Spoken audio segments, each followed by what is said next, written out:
Vivimos en un mundo en constante cambio que usted merece entender, porque es imposible interpretar la realidad que vivimos sin conocer cada uno de sus colores. Porque muchos son los tonos de la actualidad. Presentamos Matices.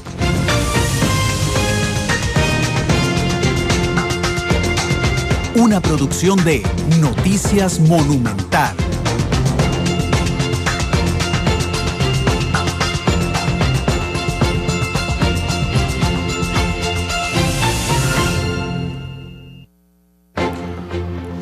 Hola, ¿qué tal? Buenas tardes, bienvenidos a Matices, este programa de Radio Monumental, que es una producción del Departamento de Noticia Monumental y que lo que hace es que busca establecer análisis de los hechos que se vuelven noticia en Costa Rica y en el mundo de una forma mucho más pausada de lo que una intensa cobertura mediática nos brinda en los noticieros. En los noticieros normalmente tenemos muy poco tiempo para informarles y contextualizar las informaciones importantes, y en Matices entonces generamos ese espacio que está ausente en la radio costarricense, principalmente en las tardes, con el fin de que ustedes se formen un criterio de los temas que se vuelven noticia en Costa Rica y en el mundo. Durante estos últimos 3 meses hemos tenido matices ininterrumpidos, producto, por supuesto, de los 82 debates que estamos realizando para las elecciones municipales. Hoy, por ejemplo, a las 7 de la noche será nuestro debate de Orotina, aquí en la cabina de Monumental, y entonces eso ha generado que no tengamos 5 matices completos a lo largo de la semana. Pero bueno, hoy hay 3 temas importantes aquí en Matices. Uno de ellos será al inicio, un resumen de lo que ha sido noticia en las últimas horas. Y también hablaremos sobre educación dual con el diputado Ronnie Monge, que está aquí con nosotros en la cabina de Liberación Nacional, y el diputado Mario Redondo de Alianza Demócrata Cristiana, que estaría vía telefónica con nosotros. Y luego, en los últimos 20 minutos del programa, tendremos a la gente de Benevital con nosotros en la sección Vivir Bien para que brinde y responda sus consultas sobre pensiones aquí en este espacio. Vamos a empezar con lo que ha pasado en las últimas horas. Ayer fue un día particularmente intenso en la Asamblea Legislativa. Por un lado, el expresidente de la Asamblea Legislativa, Henry Mora, pues pone en Facebook que él al propio violó el código de ética del Partido Acción Ciudadana, que usó carros oficiales en sus gestiones y que lo hizo para hacer notar que el código de ética del PAC pues es arcaico, más o menos. Esto ha dado mucho de qué hablar y ha dejado mucho en qué pensar en las últimas horas. Me recuerda el caso, por ejemplo, de la diputada Carmen Quesada, de Limón, del movimiento, quien llegó a la Asamblea Legislativa por el Movimiento Libertario, que recordemos que en media legislatura renuncia al Movimiento Libertario al señalar que ella no comparte muchos puntos del partido. Y eso me lleva a mí a preguntarme si es que doña Carmen no había leído nunca la propuesta programática del Movimiento Libertario. En el caso de don Henry, también me parece esto. Él llega a la curul en la Asamblea Legislativa no por ser Henry Mora, ni ningún diputado llega solo por su nombre. Es importante el nombre del diputado, pero no llega solo por su nombre y por su trayectoria. Llega de la mano de un partido político, y ese partido político le da una base programática sobre su gestión, porque digamos que uno, si está en un partido, pues cree en los principios de ese partido, y si no está en ese partido, pues mejor, si no cree, entonces mejor se va. En el caso de don Henry, llega a la Asamblea Legislativa como diputado del Partido Acción Ciudadana, después de firmar un código de ética en el Partido Acción Ciudadana. Llega a ser presidente de la Asamblea Legislativa como diputado del Partido de Acción Ciudadana, como candidato del Partido de Acción Ciudadana, después de dar una oferta ética en campaña política.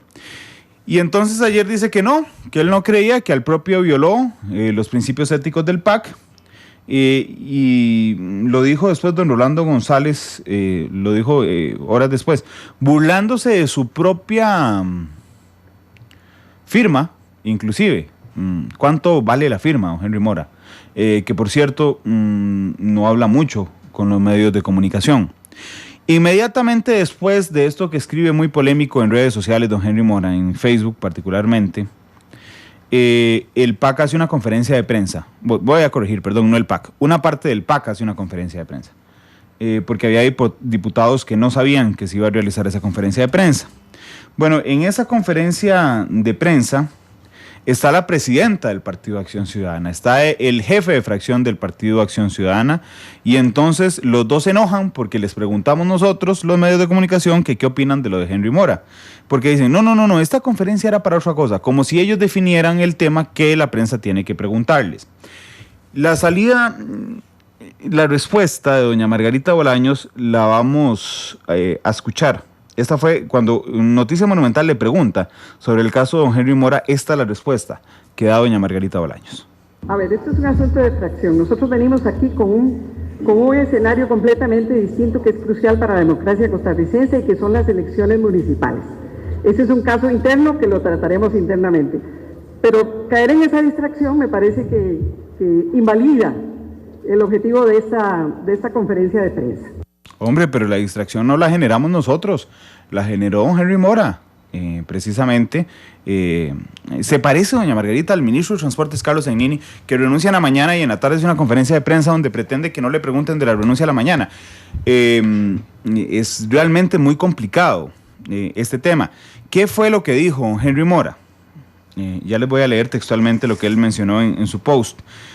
Dijo esto, y lo hice enteramente a propósito, para evidenciar una faceta del famoso código de ética que me parece puritana, farisea y absurda, y esperando ver quién lanzaba la primera piedra. Con una sola excepción, una fiesta para niños en condición de pobreza en Sarapiquí, siempre se trató de asistir a reuniones de trabajo en distintos ministerios en horas laborales y pagando yo la gasolina consumida, incluso antes de la resolución de la Procuraduría que ahora obliga a los diputados a pagar la gasolina cuando usen carros de la Asamblea para asuntos de trabajo. Bajo esa lógica, también deberían prohibirnos usar los servicios médicos que ofrece la Asamblea a sus funcionarios, impedirnos sacar fotocopias y obligarnos a llevar nuestro papel higiénico. Y sería bueno que cualquiera que considere límpido me acuse ante el Tribunal de Ética del PAC. Con todo gusto y honra rindo cuentas, ya veremos qué pasa. Eso es lo que dice don Henry. La respuesta de doña Margarita es un asunto interno que trataremos a lo interno. Sí, el partido Adalid, en su discurso de la ética pública y de la transparencia en la gestión pública, dice, esto es un tema interno que trataremos a lo interno. Vamos a ver, si don Henry tuvo que haber firmado en algún momento un documento que le prohibiera llevar el papel higiénico a la Asamblea Legislativa, pues tenía que cumplirlo porque ahí estampó la firma, y la firma de uno es lo que vale. Don Henry la estampó en el Código de Ética del Partido Acción Ciudadana y por eso no entendemos su explicación de ahora. Válgase decir que don Henry es uno de los diputados más cuestionados en esta Asamblea Legislativa, no por nosotros, los medios de comunicación, ni tampoco por la ciudadanía, porque sería imposible comprobarlo. Cuestionado por órganos jurisdiccionales importantes. La Sala Constitucional declaró inconstitucional una de las actuaciones de don Henry cuando dio por aprobado el primer presupuesto de la República de esta administración, cuando lo votaron menos diputados que los que rechazaron y lo dio por aprobado. La Sala Constitucional le dijo, señor, usted actuó inconstitucionalmente como presidente de la Asamblea Legislativa. Después la Procuraduría de la Ética Pública le dice que violó la probidad en la función pública y ahora viola el Código de Ética del Partido Acción Ciudadana. Ante esto, por supuesto, Tom Solís ha dicho ya, el fundador del PAC, que llevará el caso al Tribunal de Ética del Partido Acción Ciudadana. Bueno, ese era capítulo 1. Capítulo 2. En la conferencia de prensa esta famosa, donde está doña Margarita Bolaños, que se enoja que no le preguntemos sobre el tema de la conferencia, sino sobre el otro tema, ella denuncia un supuesto uso indebido en las campañas municipales. No dice quién, pero todas las fotos que pone en la conferencia de prensa son de Liberación Nacional. Y hay dos detalles aquí también. Usa una conversación telefónica, muy interesante, por cierto, con un candidato a alcalde de Liberación Nacional, pero que viola a todas luces el artículo 24 de la Constitución Política. ¿Qué dice el artículo 24 de la Constitución Política? Que las comunicaciones son privadas. Entonces, digamos que no pudieron haber usado una conversación telefónica que no grabaron sin permiso. Ayer algún asesor le decía a nuestra periodista Febe Cruz que es que nosotros hacemos lo mismo. No, nosotros llamamos a la gente y la grabamos enterada de que la estamos grabando. No de otra forma. De hecho, no solo una falta ante la Constitución, sino también es un delito plasmado en el artículo 191 del Código Penal, en el 201 y en el 202. Este es un tema. El otro, si Liberación Nacional hace uso indebido en la campaña política para alcaldes. Lo mínimo que esperaríamos es una denuncia entonces ante el Tribunal Supremo de Elecciones, que no existe o no existía por lo menos ayer a la hora de la conferencia de prensa. Si es así, que todo el peso de la ley caiga sobre el Partido de Liberación Nacional, si es así, se logra comprobar. Pero al mismo tiempo hay una denuncia contra un funcionario de gobierno, que es el presidente ejecutivo de Lina, a quien denunciaron por ir a pedir votos a localidades en nuestro país. Si es así, que el peso de la ley también caiga sobre el Partido Acción Ciudadana. Pero hay otra lectura que no es jurídica y es política. Y la lectura política tiene que ver con esto. En un momento en que el gobierno de la República admite que el tema fiscal es el más grave, que hay negociaciones que se tienen que llevar en una bolita de cristal con muchísimo cuidado para que nadie se salga del canasto, para que nadie se sienta herido ante esta situación, pues llega el PAC y hace una denuncia fortísima y contra Liberación Nacional, afectándose no a ellos mismos, sino al gobierno, al Poder Ejecutivo. Y esto lo que hizo fue que diputados como Rolando González de Liberación Nacional reaccionaran así ayer en el plenario legislativo. Cuando hago uso de la palabra no paro la Asamblea Legislativa. Cuando hago uso de la palabra no traigo a la presidenta de mi partido a hacer proselitismo en horas de trabajo parlamentario. Cuando hago uso de la palabra no vengo a boicotear la agenda de sesiones extraordinarias de su partido, de su gobierno, de su bancada, de su programa. Señor diputado, vino la presidenta del partido y se fue la presidenta del partido. Vino la presidenta del partido, le preguntaron por el código de ética y dijo que no distrajeran el tema de la conferencia de prensa. Vino la presidenta del PAC, le preguntaron por la deuda de más de 300 millones de colones con la Caja de Seguro Social y no tuvo respuestas y dejó a la prensa con la pregunta en el aire. Ese era don Rolando González, diputado de Liberación Nacional. Hoy uno de los diputados más cercanos al presidente de la República, Luis Guillermo Solís, que es don Víctor Morales Zapata, cuando pasábamos esta información en la mañana nos mensajeó don Víctor Morales y decía: la ansiedad e impericia del diputado Corella, que es uno de los que defendió esta denuncia en el plenario legislativo, don Franklin Corella, pone en riesgo la construcción de acuerdos en favor de temas sustantivos. Es exceso de protagonismo. Casa Presidencial no sabía que iba a existir esta conferencia de prensa del bloque oficialista. Algunos diputados del PAC no sabían y lo que hicieron fue minar, no a Liberación, no a ellos mismos, le minaron a su poder ejecutivo una posibilidad de apoyos en la Asamblea Legislativa en el tema fiscal. Y el tercer elemento, muy breve, para entrar al tema de educación dual, lo hicieron en horas, en la conferencia de prensa, doña Margarita aprovechó para repartir unos volantes pidiendo los votos para el Partido Acción Ciudadana. Horas laborales, sí, horas de sesión, sí. Bueno, había un viejo adagio que dice: no te fijes en la paja en el ojo ajeno, cuando el tronco que tienes en tu ojo es más grande, más o menos así como el Chapulín Colorado. Pero esa es la historia, es la viga, sino el tronco. Gracias a don Ronnie Monge que nos ayuda aquí. Sí, lo tropicalicé. 2:20, así está la Asamblea Legislativa. Vamos a ir a una pausa comercial antes de hablar de educación dual, pero quiero saludar porque acabo de hablar un montón sobre la Asamblea Legislativa. Hay dos diputados con nosotros, uno es don Ronnie Monge, le agradezco. Ahí está exactamente el micrófono. ¿Cómo le va, don Ronnie? Bueno, muy buenas tardes, gracias por la invitación y a todos los costarricenses que nos escuchan a través de Radio Monumental, los 93.5 FM. Vio qué inicio más polémico tuvimos hoy. Bueno, ha sido no ayer, la frase de no fijarse en la paja del ojo ajeno y la viga propia fue porque lo utilicé hace 2 días contra Corella también, porque, por supuesto, por eso la tenía presente, porque parece ser que... y le decía yo a él que cuando uno tiene techo y ellos además tienen casa de cristal, no debe tirar piedras porque se les están desboronando poco a poco. Sí, después le dijo Jorge Rodríguez ayer en el plenario que cuando uno era gobierno había que aprender a veces a morderse la lengua. Don Mario Redondo también está con nosotros vía telefónica. Don Mario, ¿cómo le va? Saludo, don Randall, un gusto escucharlo a usted, un saludo a don Ron y un saludo a todos los amigos y amigas oyentes a las órdenes. Estos días han estado polémicos, indudablemente el tema de la campaña municipal incidido en que polaricen algunos planteamientos, pero además hay que decirlo ciertamente, de ahí el PAC sigue sin tener un norte claro y metiendo la pata con constante frecuencia, lo que obviamente nos tiene en la posición de lo que fue ayer y nos tiene en este país como estamos también. ¿Qué le pareció? ¿Usted cree que mine el tema fiscal está lo que hizo ayer el PAC?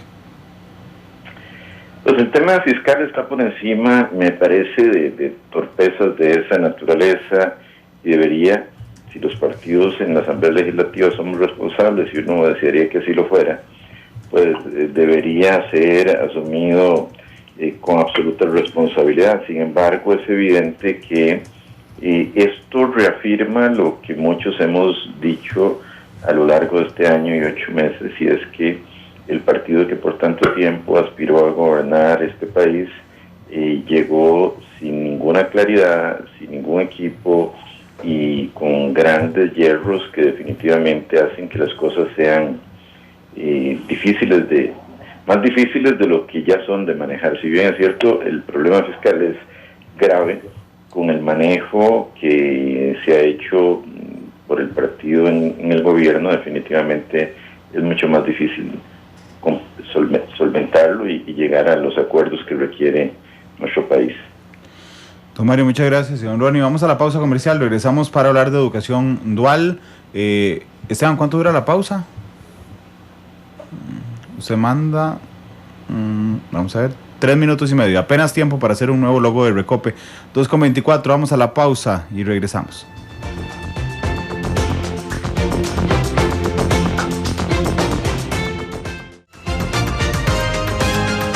La actualidad, sus tonos, sus contrastes.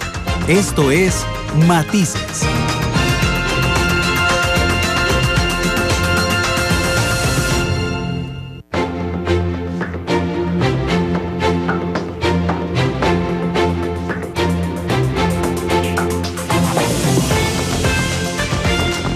Con 28, muchas gracias por estar con nosotros en Matices. Tuvimos un arranque un poco largo hoy, pero es que las noticias lo ameritaban. Pero aquí está don Ronnie Monge con nosotros, diputado de Liberación Nacional, Mario Redondo con nosotros, diputado de Alianza Demócrata Cristiana, para hablar sobre educación dual y la reforma al CONESUB.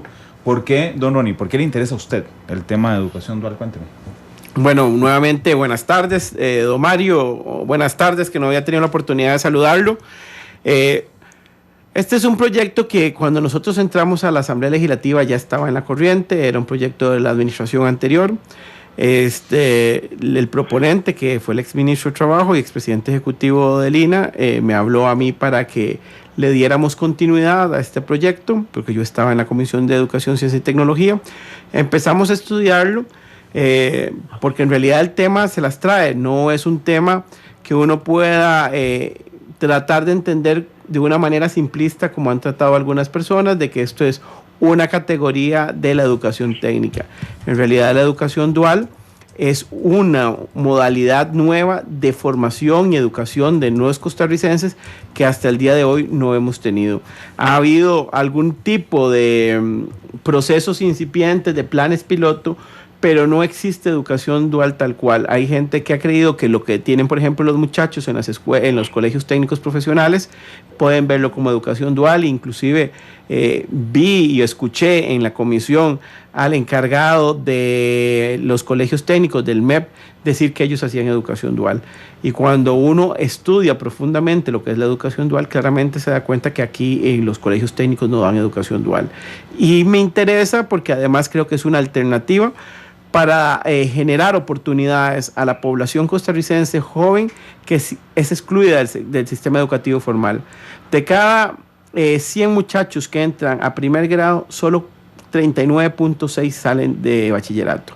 Significa que más del 60% de nuestros muchachos quedan sin opciones a estudios universitarios, que además es solo el 20%, pero además de acceder a una capacitación mayor que le mejore su calidad de vida. Estamos hablando que en Costa Rica tenemos 30 años de andar en índices de pobreza del 20 al 23. El 60% de las personas que son pobres son de estas personas que no terminaron quinto año. ¿Qué se entiende? Usted que ha estudiado tanto este tema de educación dual, don Ronnie, ¿qué se entiende entonces al detalle sobre qué es educación dual? Yo he tratado de definirle a la gente así. En Costa Rica conocemos dos sistemas. El sistema educativo formal, que es ir a clases, la teoría y tener los exámenes. Eso está regulado por el MEP con unas pinceladas en los colegios técnicos donde podés sacar una acreditación técnica muy sencilla con un año más dentro de ese sistema educativo formal. Tenemos la preparación técnica, que quien es el rector es el Instituto Nacional de Aprendizaje, es para que usted desarrolle habilidades en algunas áreas y pueda desarrollarse. La educación dual, yo lo he tratado de definir y digo que es como un yin yang que tiene un poco de los elementos de las dos sin ser ninguna de las dos. Yo no le puedo poner la educación dual la camisa de la educación formal porque no le queda, ni le puedo poner la camisa de la formación técnica porque no le queda. ¿Qué tiene la educación dual? Tiene elementos de formación académica porque tenés teoría, pero simultáneamente y de forma alterna estás haciendo también la práctica. No es que llevas 2 o 3 años teoría y al final vas a hacer una práctica de 6 meses como hace muchas veces el INA o de 3 meses como hacen en los colegios técnicos profesionales. Es que hay alternabilidad y simultaneidad. Ese es un requisito esencial de la educación dual, que te permite finalmente salir acreditado, no solo teóricamente, sino también en la práctica. Muchos de los problemas a los que nos afrontan los jóvenes en Costa Rica es que cuando van a buscar trabajo no tienen la experiencia. Aquí sale acreditada la experiencia. Don Mario, ¿usted qué opina de este tema de la educación dual y tal vez por qué no ha tenido el avance que se quiere en la Asamblea Legislativa, don Mario? Bueno, me parece que es, como ya lo ha dicho don Ronnie, una excelente opción y oportunidad para fortalecer la educación. Recordemos que en este país y en cualquier país del mundo la educación es clave para salir de la pobreza y para avanzar en el desarrollo. Y esto es una opción, una variable que permite, como ya se dijo, que alguna gente se incorpore más rápidamente al mercado laboral. Que le voy a decir, uno de los estudios en materia de deserción estudiantil ha indicado que una de las razones más importantes por las cuales los jóvenes desertan de la educación no es necesariamente por falta de recursos, muchísimas veces es por falta de interés, porque la educación no logra cautivarlos, no logra motivarlos, a veces es una enseñanza muy magistral.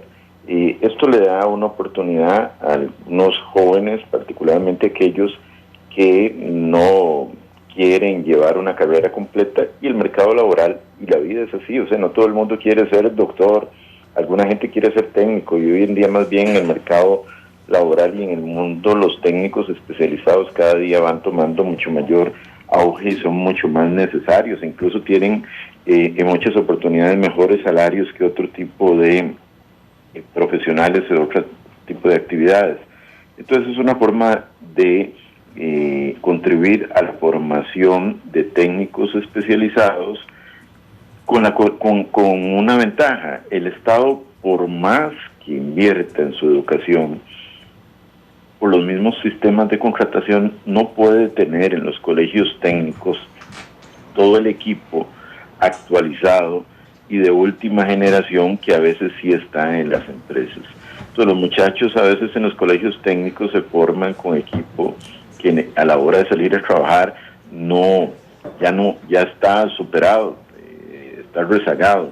Esto les permite formarse con los equipos más recientes, más actualizados y en ocasiones hasta quedarse trabajando en el mismo lugar donde fueron formados. De ahí que eso está variable. ¿Por qué ha ido tan lento? Bueno, particularmente me parece que por algunos prejuicios de algunos sectores sindicales que lejos de pensar en los jóvenes han pensado en su situación. Hay algunos, me parece equivocados, que han tratado de engañar hasta educadores diciendo que si este proyecto se aprueba, los profesores de los colegios técnicos se van a quedar sin trabajo, y han tratado de andar sembrando temor sin ningún fundamento, porque no es así. Y entonces eso ha sido respaldado por algunos diputados del Frente Amplio que son muy cercanos a grupos sindicales. Me parece que anteponiendo el interés o el apoyo de los grupos sindicales, más que lo que debería ser en este tema en particular el apoyo a la formación de los jóvenes y particularmente permitir que los jóvenes tengan acceso al mercado laboral. Cuando uno busca trabajo, normalmente entre los requisitos viene experiencia comprobada.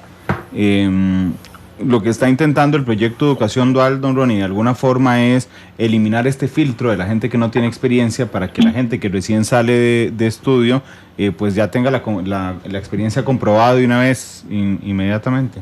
Hay varios detalles. Yo creo que el primero es, si nosotros pensamos cómo se compone la estructura laboral, deberíamos pensar en una pirámide, donde la cúspide son ingenieros, la base es el operario calificado y las paredes que caen, la mitad es los técnicos medios y la otra mitad los técnicos altos.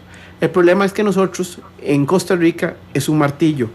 Cumplimos la cúspide de ingenieros, después una línea, no paredes, una línea y la base de operarios calificados. ¿Qué nos lleva a esto? De que a pesar de que tenemos una tasa de desempleo del 9.5, casi medio millón de personas sin trabajo, las más recientes encuestas de Manpower y de la UCAEP nos muestran de que hay una gran cantidad de empleos que no se pueden ocupar porque no tenemos ni los técnicos medios ni los técnicos altos calificados para poder contratarlos. Queremos hacer dos cosas. Uno, generar experiencia para que tengan accesibilidad al trabajo, pero también crear un desempeño o crear los técnicos y los profesionales que realmente el mercado laboral requiere. Aquí tenemos a muchísimas personas que optan por el sistema universitario, que terminan graduándose de abogados y médicos y terminan siendo taxistas.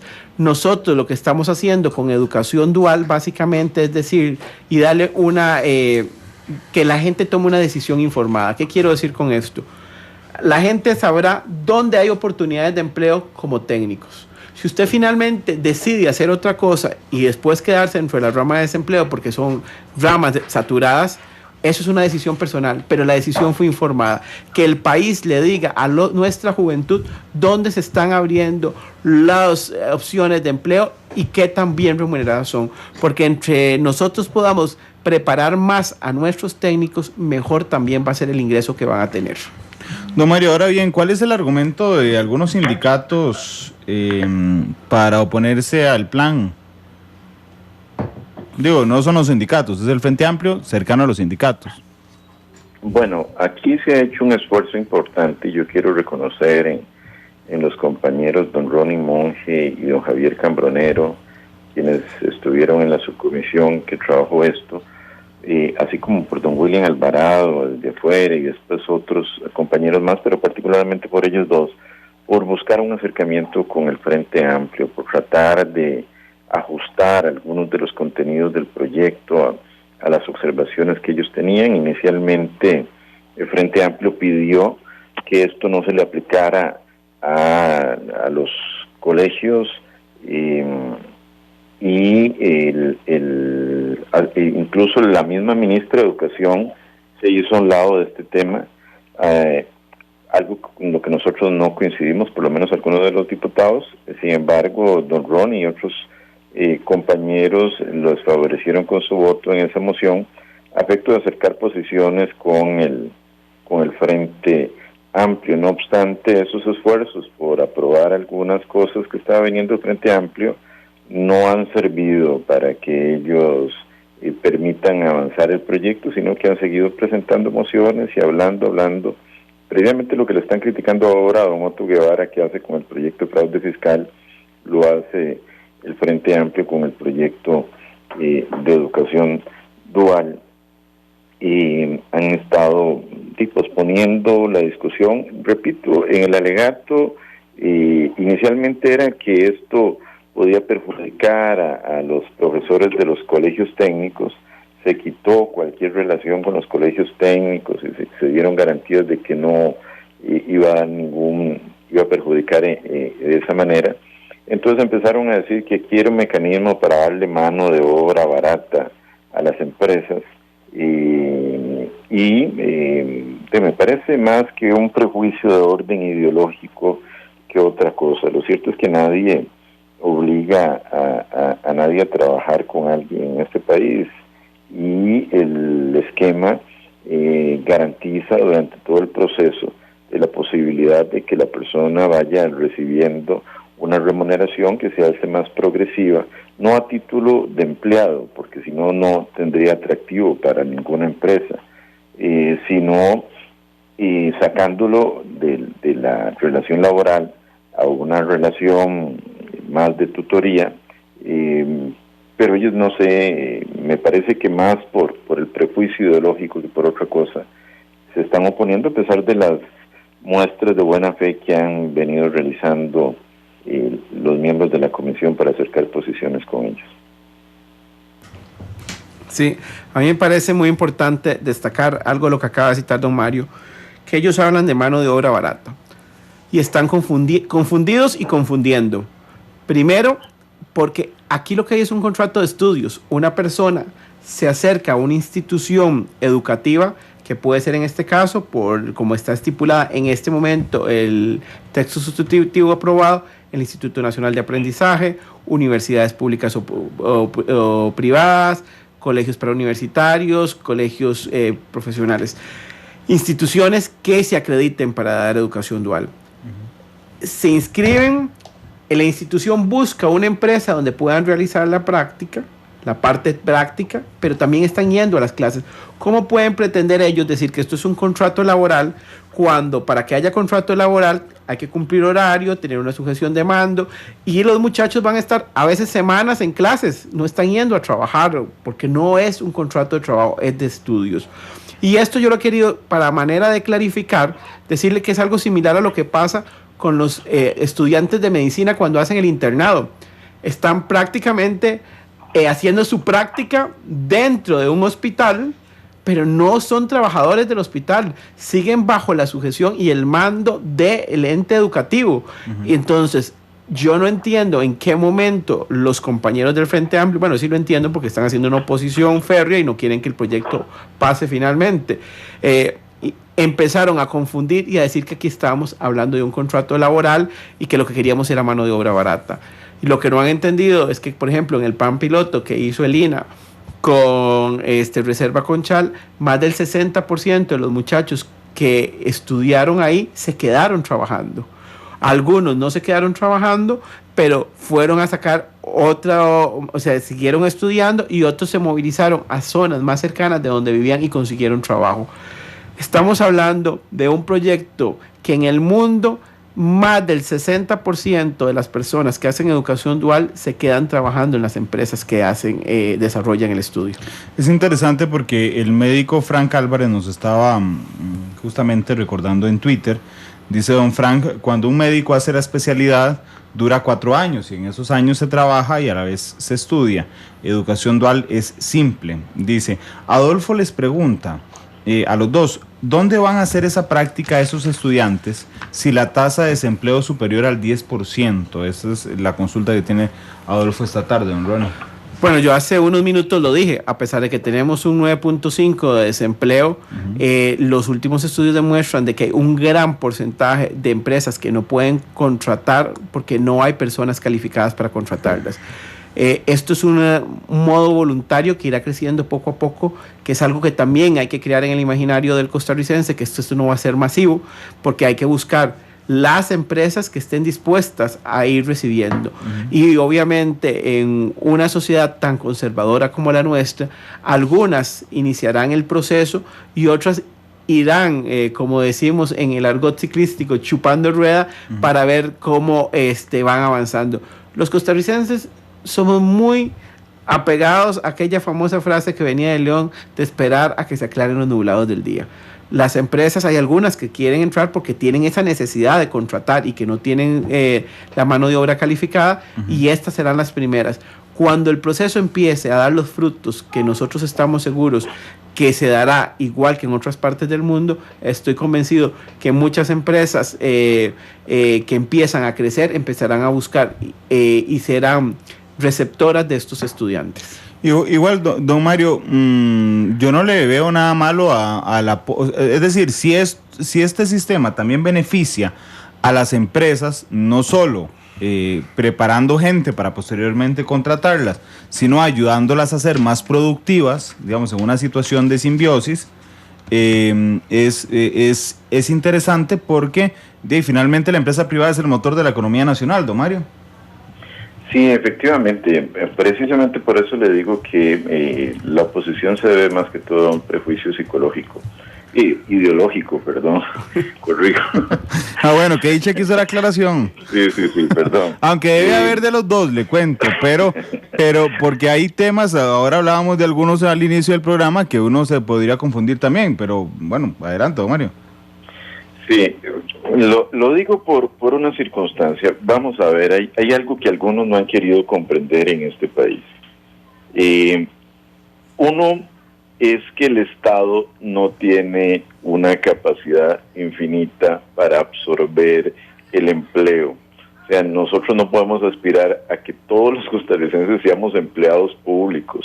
En realidad, lo cierto del caso es que el Estado costarricense emplea alrededor de 300,000 personas, 300,000 funcionarios públicos, y el resto de la clase trabajadora, que se acerca a los 2 millones por ahí, trabaja en el sector privado.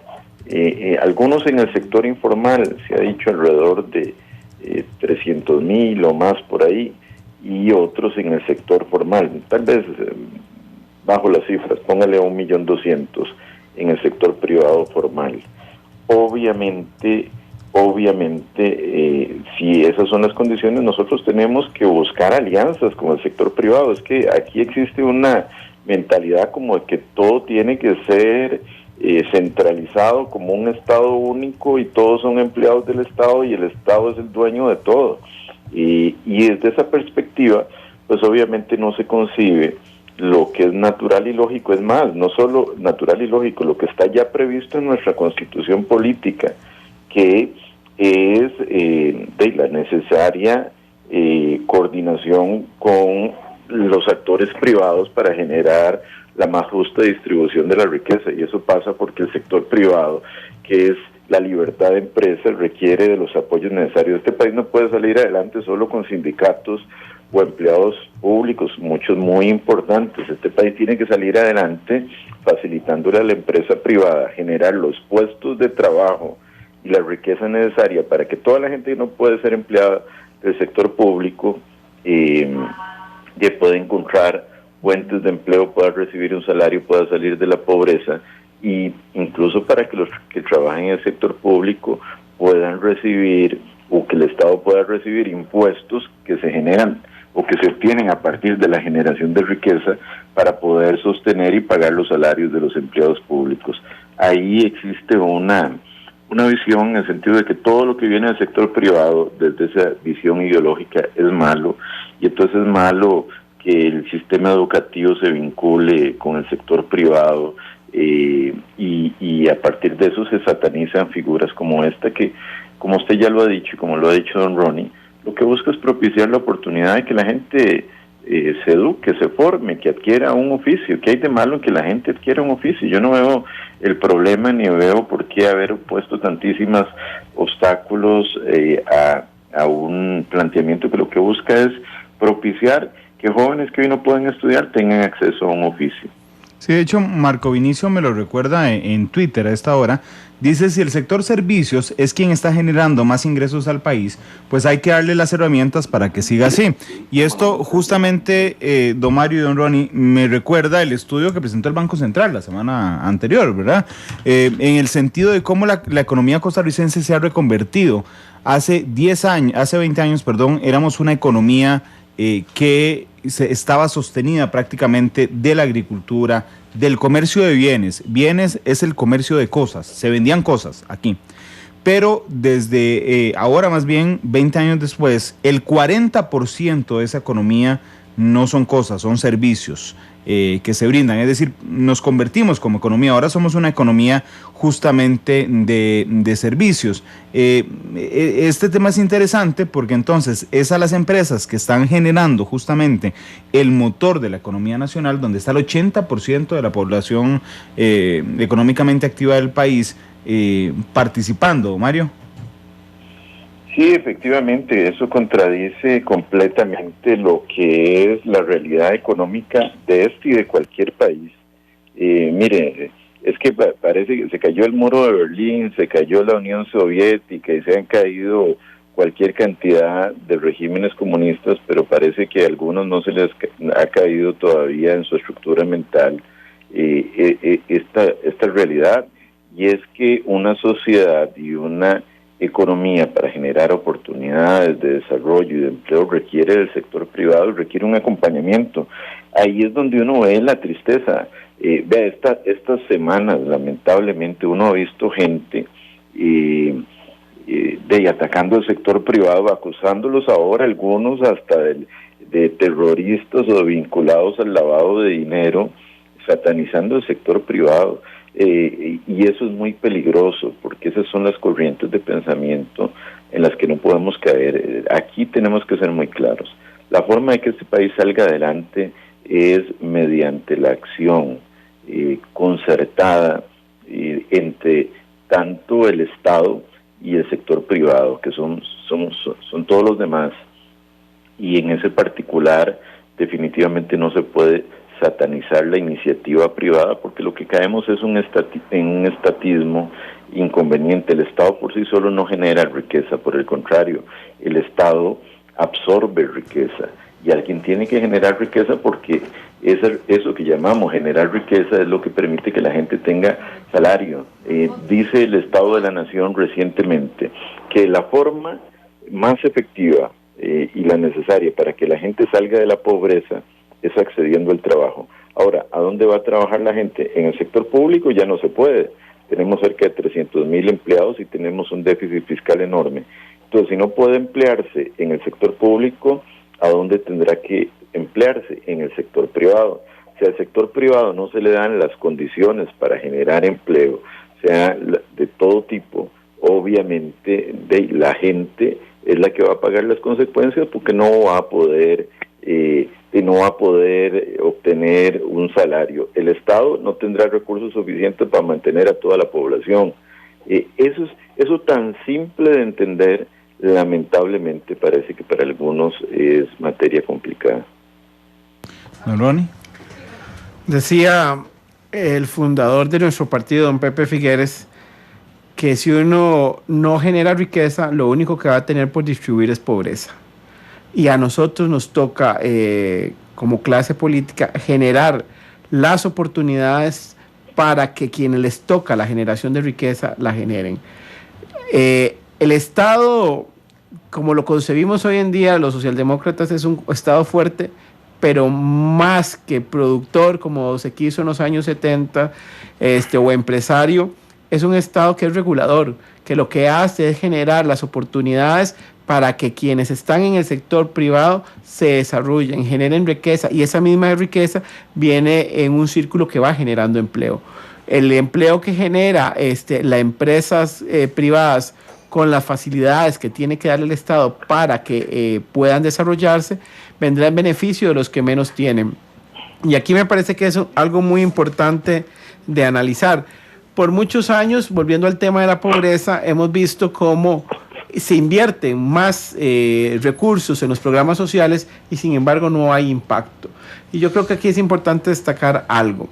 El componente de ingreso familiar en promedio en Costa Rica, el 83% es salario y solo el 6% es asistencialismo.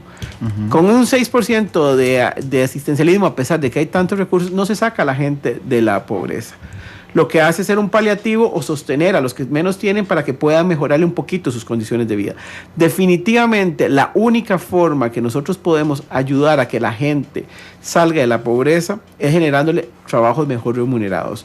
Y aquí hay una máxima: entre más educación, entre más formación tengas, mejor van a ser tus salarios.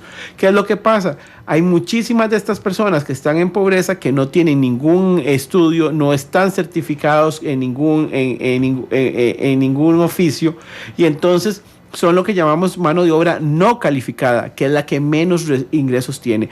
Lo que pretende este proyecto es que ese gran sector que no estudió, 60% de la población, es que no es nada despreciable, ¿verdad?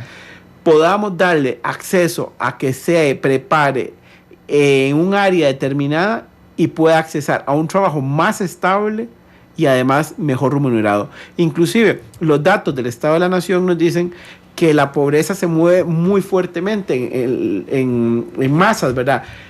Un 50% de las personas que eran pobres un año dejan de serlo el año siguiente, y otro 50% que no lo era aumenta de los niveles de pobreza. Cuando el Estado de la Nación nos da las respuestas, nos dice que es algo muy sencillo.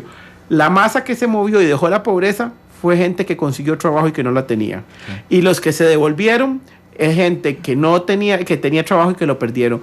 Eso significa que entre más estabilidad laboral le podamos dar nosotros a las familias costarricenses, vamos a ir sacando poco a poco más gente de la pobreza. Le decía los datos que nos presenta don Ronnie, que nos presentó al inicio, y que son datos públicos que se han manejado por los medios de comunicación durante los últimos meses, son muy interesantes. Solo 4 de cada 10 estudiantes que empieza la escuela termina el bachillerato, tiene bachillerato, pero de ese 40%, solo un 20% tiene estudios universitarios.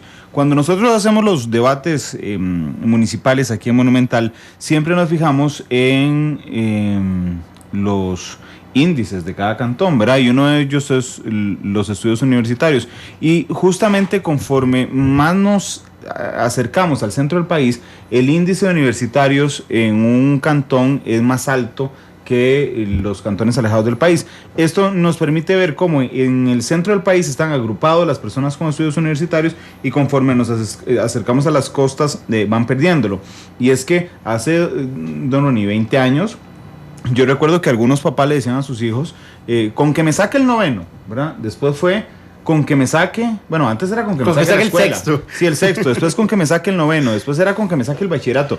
Hoy es con que saque la carrera, porque si no estamos condenando a una gran parte de la población a vivir en una pobreza permanente, ¿verdad? Pero hay un detalle importante. Vos dijiste, conforme nos acercamos al Valle Central, la gente tiene más nivel de estudio. ¿Sí? Eso significa que nuestra zona costera es donde hay menos nivel de estudio. ¿A dónde está concentrada la pobreza? En las zonas costeras. Donde no hay nivel, donde no podemos darle acceso a estudio a las personas. Por eso este proyecto es tan importante, porque nosotros tenemos que buscar cómo le generamos elevar el nivel de educativo a los sectores que se están quedando en nivel de pobreza. Y efectivamente es eso, se quedan en niveles de pobreza porque no están teniendo acceso ni a la educación, que como Mario muy atinadamente lo citó ya, muchas veces la deserción no es ni por problemas económicos, es que tenemos un sistema que no es atractivo. Yo recuerdo mucho que hace algunos años que me decía don Rolando Araya algo que a mí nunca se me olvidó, que mientras que los chiquillos hoy agarran el celular, la tablet, y estamos hablando de chiquillos de 3 o 4 años y están navegando, bajan sus propios juegos y todo, llegan a la escuela y dicen, bueno, vamos a emprender. Ahora siga, pa. Nosotros pasamos de tenerlos volando literalmente y navegando en el ciberespacio a una formación que no representa la realidad hoy en día de estos muchachos que ingresan al sistema educativo formal. Sí, de hecho, don Mario, hay una clara relación entre los estudios y la pobreza, ¿verdad? O la falta de estudios y la pobreza, más bien, don Mario. Sí, efectivamente, hay un estudio que recuerdo haber leído hace algunos años que dice que cada año de estudio es un 6% menos de probabilidades de ser pobre. Y óigase bien, por cada año de estudio usted reduce en un 6% la probabilidad de ser pobre. Si usted logra, obviamente, mayores estudios, va a tener menos probabilidad de caer en pobreza. Y no es un dato mío, es un dato de la CEPAL de hace algunos años. Lo ha venido diciendo el Estado de la Nación, estudios de Diego Trejos y de otros especialistas indican, como ya se indicó también acá, que la forma más eficiente de combatir la pobreza no es a través de la asistencia social, sino a través de las oportunidades de empleo, y así ahí es donde tenemos que concentrar nuestro mayor esfuerzo. Nosotros hemos venido diciendo que este país, fundamentalmente, no solo para combatir empleo, para combatir la crisis, lo primero que tiene que hacer es reactivar la economía. Si nosotros fuéramos capaces de reactivar la economía, no solamente estaríamos generando empleos, sino también estaríamos generando un aumento en los ingresos fiscales del Estado, porque hay gente que tiene recursos, compra, entonces paga impuesto de ventas, tiene mejores salarios, genera impuesto de renta, se importan productos, hay impuestos selectivos de consumo, de impuestos aduanales, etcétera, etcétera, etcétera. Entonces, aquí lo que tenemos que hacer es reactivar la economía para salir de la pobreza y para salir de la situación fiscal. Y hay cosas simples en las que usted puede reactivar la economía. Yo estuve en un foro hoy con la Asociación Centroamericana de Vivienda y les hacía una invitación, se lo decía la viceministra de Vivienda que estuvo ahí, ante una denuncia que hizo ahí el mismo don Guillermo Alvarado, miembro de la Junta Directiva del BAMBI. Imagínense que de 36 mil millones de colones para construir vivienda de interés social de la gente de menos recursos, solamente se invirtieron 438 millones, 1,2% de la plata que debió haberse invertido en construcción de vivienda el año pasado. Si nosotros fuéramos capaces de gastar y de que se construyan las viviendas de los recursos que tenemos disponibles, imagínense que por un metro cuadrado de construcción se genera, según la Cámara de la Construcción, y nos lo confirmó hoy don Olman Vargas, director ejecutivo del Colegio de Ingenieros y Arquitectos, 4 empleos.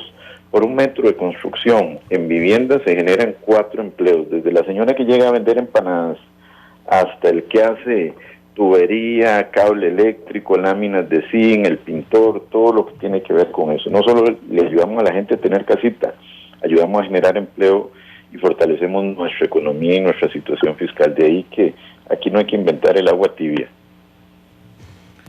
Sí, el tema es muy interesante y déjenme dedicar los últimos minutos, estos últimos 5 minutos que nos quedan, para preguntarles, ya en el campo político, digamos, en el campo de la estrategia política, ¿qué están haciendo en la Asamblea Legislativa, don Ronnie, para intentar que esto avance? ¿Hay negociaciones con otros partidos? ¿Cómo matizar, digamos, la posición del Frente Amplio en esto? ¿Qué están haciendo? Nosotros hemos, a través de este año y medio, de tratar de tener toda la apertura posible, inclusive ceder, porque cuando uno está en una negociación tiene claro de que tiene que ceder, porque si no es una imposición, porque va con lo que uno quiere. Uh-huh. En temas como de que no estuviera habilitados los colegios técnicos del Ministerio de Educación para dar educación dual. Sin embargo, a pesar de las concesiones, ellos no han querido ceder, más bien cada vez implementan. Ahora inclusive llega un diputado adicional que no es de la comisión a presentar mociones, a gastar el tiempo. ¿Quién? Don José Ramírez, del Frente Amplio de mi provincia, tristemente. Pero yo sí quiero aplaudir la decisión que nos ha recomendado el presidente de la comisión, don Mario Redondo. Él nos ha sugerido, porque aquí básicamente estamos todos los partidos, excepto el Frente Amplio. Entonces, se da la posibilidad de darle un trámite preferencial de conformidad con lo que estipula el reglamento de la Asamblea Legislativa, y si yo no tengo malentendido, en la oficina de don Mario están pronto a presentarnos el modelo que seguiríamos para ese trámite rápido. Entonces yo más bien le cedería en este momento la palabra a don Mario para que les cuente a los costarricenses cómo va la idea de él de darle trámite rápido al proyecto de educación dual. Don Mario, como presidente de la comisión, ¿qué están haciendo para que avance rápido? Bueno, estamos promoviendo un procedimiento rápido al proyecto. Esta semana le dimos a los asesores de los compañeros diputados de la comisión una propuesta de moción a efecto de que los diputados hagan las observaciones, que lo puedan analizar el lunes en la reunión de las diferentes fracciones, y si es del caso que podamos, ojalá la semana entrante, aprobar un procedimiento especial que nos permita, que nos inmunice, digamos así, ante un bloqueo de mala fe. Lo digo yo porque si existe buena fe para negociar, uno puede llegar a acuerdos, pero si lo que existe es nada más una intención de bloquear y que no se vote nada, pues de ahí hay que recurrir a una táctica de esta naturaleza. De ahí que vamos a esperar que lo analicen el lunes las fracciones, esa propuesta de procedimiento rápido, y podamos convertir esto en ley de la República, espero, en un plazo no mayor a 2 meses. Un plazo no mayor a 2 meses. Bueno, don Mario, mucha suerte con el trámite. Muchas gracias por habernos acompañado. Muchísimas gracias a usted, Randall. Un abrazo a usted, a su excelente equipo. Yo lo felicito. En realidad, usted ha logrado en muy poco tiempo hacer cosas que no se hacían en el periodismo nacional. Lo que están terminando de hacer con los debates a los candidatos alcaldes de todo el país, algo que nunca se había hecho. Y me parece que eso es hacer patria, eso es generar conciencia, eso es buscar la formación de opinión, y tiene un altísimo valor cívico que no sé cuánto lo valorarán, pero yo particularmente lo admiro muchísimo. De ahí que permítame felicitarlo a usted y a todo su equipo, y sigan adelante, y un saludo a don Ronnie y a todos los amigos y amigas oyentes. Gracias, don Mario. Déjeme de una vez hacer el anuncio. Bueno, primero el agradecimiento por Giselle Martínez, que es nuestra productora, que hoy no está con nosotros en Matices justamente porque está preparando los debates del lunes y del martes, que son los últimos ya. Se ha echado tamaño trabajo encima de estos 82 debates, y entonces no quería dejar de invitarlos a los debates de la próxima semana. El lunes tendremos el debate de Curridabat a las 11 de la mañana. Será un debate estelar. ¿A qué le llamamos nosotros un debate estelar? A los debates de los cantones más populosos, que los hacemos de 2 horas, de 11 de la mañana a 1 de la tarde. Entonces, el lunes es el debate del cantón de Curridabat, y el martes, que es el último de todos los debates, será el debate por el cantón de San José. Sin duda alguna, uno de los debates más polémicos el martes, así es que invitado a usted también, don Mario, a que nos escuche este martes. Don Ronnie, muchas gracias por habernos acompañado esta tarde. No, unirme a la felicitación. Anoche, cuando iba para mi casa, tuve la oportunidad de ir escuchando el debate de San Isidro, de oír a mi compañera de partido, doña Ciani Villalobos, la cual le mando un saludo y felicitarla también por esa actuación. Creo que lo que ustedes han hecho es sobresaliente. Creo que en ningún cantón pueden alegar que no saben qué piensan sus candidatos. Si no saben, es porque no quisieron escucharlos, porque Monumental les dio la oportunidad. Y agradecerle a todos los costarricenses que nos escucharon el día de hoy, y a ustedes por esta oportunidad. Quedaron temas pendientes como la reforma del CONESUB, pero para eso habrá otros programas. Es que el tema de la educación dual es grande y complejo, y además generó mucha reacción en redes sociales. Dentro de unas 2 semanas nos podemos ver aquí en Matices para hablar de reforma del CONESUB particularmente, y tal vez podamos montar inclusive un debate sobre este tema. Don Ronnie, muchas gracias por haber estado con nosotros. Nosotros le recordamos, el lunes también a las 7 de la noche será el debate de Montes de Oro.